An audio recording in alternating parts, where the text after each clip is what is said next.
இந்த வீடியோ வரலட்சுமி நோம்பன்னைக்கு நேற்று எடுத்த வீடியோ. இதோட 3வது டைம் நான் வரலட்சுமி விரதம் இருந்து விளக்கு பூஜையில் கலந்துக்கிறேன்.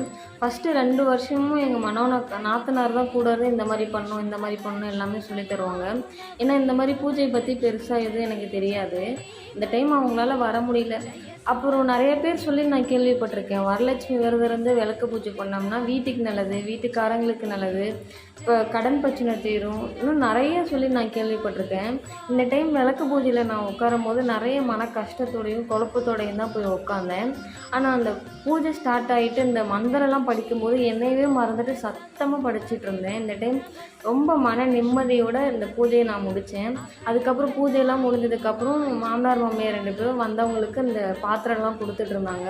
அதெல்லாம் கொடுத்து முடிச்சுட்டு சாமியெல்லாம் கும்பிட்டுட்டு அதுக்கப்புறம் அன்னதானம் அங்கேயே போட்டுட்டு இருந்தாங்களா, அங்கேயே வாங்கி சாப்பிட்டுட்டு விரதத்தை முடிச்சுட்டு வீட்டுக்கு வந்துட்டோம்.